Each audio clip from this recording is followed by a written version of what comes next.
Hello everyone, talk with Payal channel पे आप सभी लोगों का स्वागत है एक नई वीडियो में। आज हम लोग बात करने वाले हैं सपना के बारे में। सपना ने अपना ससुराल छोड़ा। स्टार्टिंग में एक बात ये लगता था कि इनका पैचअप हो जाए तो बहुत अच्छा होगा, ससुराल वालों के साथ सपना का पैचअप हो जाए तो बहुत अच्छा होगा। जब ससुराल वालों की ये बात सुनने में आई थी कि वो सपना से मिलने जा रहे हैं, सपना से मिलने गए हैं, तो ये लग रहा था कि कहीं ना कहीं एक होप थी कि क्या पता सब कुछ ठीक हो जाए, क्या पता सब अच्छा हो जाए और वो सब एक साथ हो जाएं और बच्चियों को भी दादा दादी का प्यार मिले, सारी चीजें सुधर जाएंगी। बट अब जो सपना ने ये अपने ससुर वाली बातें बताई हैं उसके बाद में तो ये लगता है कि सपना ने बहुत सही फैसला लिया कि सपना वहां से आ गई और अब सपना को दोबारा उस दलदल में कभी नहीं जाना चाहिए।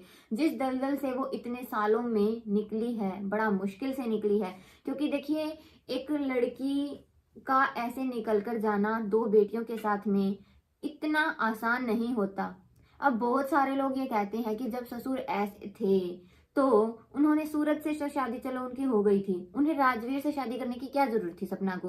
तो देखिए, सपना को क्या ये बात नहीं दिख रही थी कि कोई दूसरा आदमी अगर किसी और से किसी और घर में वो शादी करती तो क्या जरूरी है कि वो उसकी बेटी को प्यार देता, पिता का, उसकी बेटी को ढंग से रखता।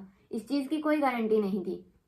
अगर सपना की शादी उसी घर में हो रही थी तो सपना को ये पता था कि इस बच्ची को बाप का भी प्यार मिलेगा, इसको इसका हक मिलेगा, जिसकी ये हकदार है इसको सब कुछ मिलेगा। और जब बच्चा हो जाता है तो एक फीमेल अपने बच्चे के लिए जीने लगती है। वो अपनी सारी चीजों को भुलाकर सिर्फ अपने बच्चे के लिए सोचती है कि मेरे बच्चे खुश रहें, मेरे बच्चों को कभी कोई तकलीफ ना हो, कभी किसी तकलीफ का सामना ना करना पड़े, इनको मैं अपने जीवन की हर खुशी दूं। हर कोई माँ बाप ये चाहता है।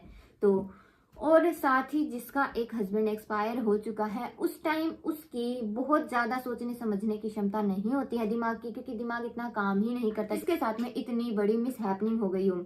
फिर उसके बाद में जैसे सपना ने राजवीर से शादी कर ली, अब सपना राजवीर जी एक्सपायर हो गए, उसके बाद में भी सपना इतने टाइम से उस घर में क्यों रह रही थी। बहुत सारे लोगों ने इस बात पर भी कमेंट किया कि जब दोनों हस्बैंड एक्सपायर हो गए थे तो सपना वहां क्यों थी।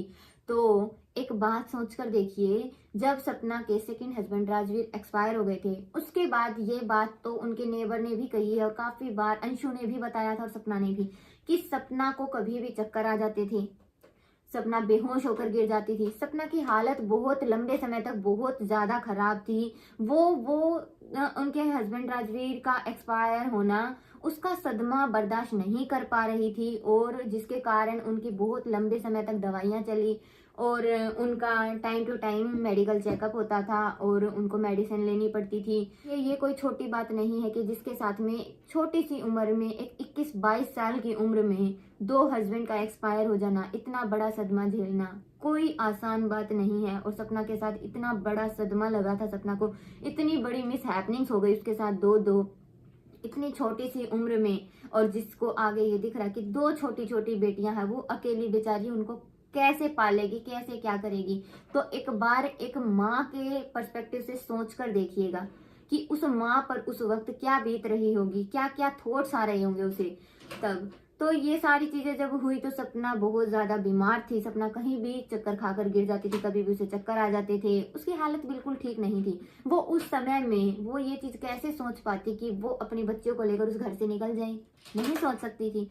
उसके बाद वो कम से कम उसने भी तो अपने मन में एक बार ये चीज सोच कर देखी होगी कि अगर वो उस घर से कदम बाहर निकालती है तो बाहर मतलब वो कहाँ रहेगी, कैसे जो सफर करेगी, कैसे अपना जीवन व्यतीत करेगी, कैसे बच्चों का पालन पोषण करेगी। हर कुछ उसको सोचना था कि वो अगर वो घर छोड़ देती है तो सब कुछ उसे ही करना है। तो इतनी आसान बात नहीं होती कि वो ऐसे ही मुंह उठाया और चल दे। और वहां पर उसके साथ अंशु थी, जो कि उसके दोनों हस्बैंड के एक्सपायर हो जाने के बाद एकमात्र सहारा थी अंशु। तो वो कैसे चली जाती, उसको एक सहारा वहां दिख रहा था और वो रह रही थी। ये सारी गलत चीजें उसके साथ बहुत ज्यादा बढ़ गई थी। तो और अंशु और सपना को भी अलग कर दिया गया था कि अंशु अपने घर चली जाएगी, सपना फिर वहां से, क्योंकि ये प्लानिंग थी कि ताकि सपना उस घर को छोड़कर चली जाए। और सपना ने फिर वो घर छोड़ दिया।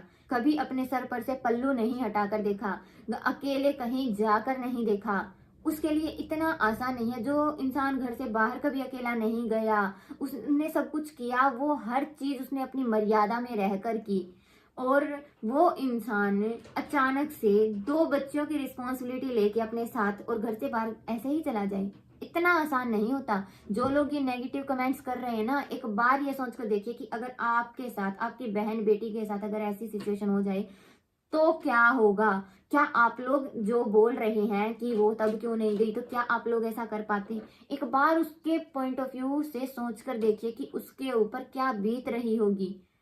सपना सच में बहुत हिम्मत वाली है, और जो लोग ये बोल रहे हैं ना कि सपना ने बहुत गलत किया, बूढ़े माँ बाप की बेइज्जती करा रही, उन्हें बदनाम कर दिया, बदनाम उसने नहीं किया, बदनाम उनके करतूतों ने किया है। सपना ने बदनाम नहीं किया, बदनाम उनकी करतूतें बदनाम करने वाली ही हैं। और क्या उनको मेडल मिलेगा इन करतूतों पे? जब वो ऐसे काम करेंगे तो मेडल वाले काम तो है नहीं, बदनामी वाले ही हैं। सपना तो बहुत अच्छी है कि उसने इतने टाइम तक इन चीजों का कभी सोशल मीडिया पर जिक्र नहीं किया, हमेशा अच्छा दिखाया, अच्छा बताया। अपने सास ससुर की उसने हमेशा तारीफ ही की, कभी बेइज्जती नहीं की। और जो सपना ने ये आज लाइव जो रिकॉर्डिंग डाली है, उसके अंदर बकायदा ये चीज सुनने मिल रही है कि सबको इस बात का पहले से पता था कि उसके ससुर ऐसे हैं। और आज अंशु हाँ नहीं बोलेगी कि उन वहां पे ऐसा होता था।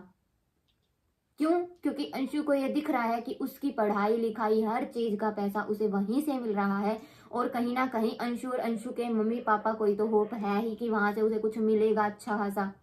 इसीलिए वो क्यों कुछ बोलेंगे? वो तो नहीं बोलने वाले। ना के पास ये प्रूफ्स नहीं होते ना, तो सच में अब तक सपना को कोई जीने ही नहीं देता। क्योंकि वो जी पा रही है इसलिए, एक तो उसको अपनी 2 बेटियां दिख रही हैं, दूसरी बात उसके पास प्रूफ है। जब उसको नेगेटिव कमेंट्स करते हैं, कुछ गलत बोला जाता है, जैसे अभी अंशु ने बोला कि आप जो है लीगल करिए ना सारी चीजें, तो तब उसने ये बातें बताई हैं। उससे पहले उसने किसी चीज का कोई जिक्र नहीं किया था, वो हर चीज को दबाए बैठी थी अपने मन के भीतर।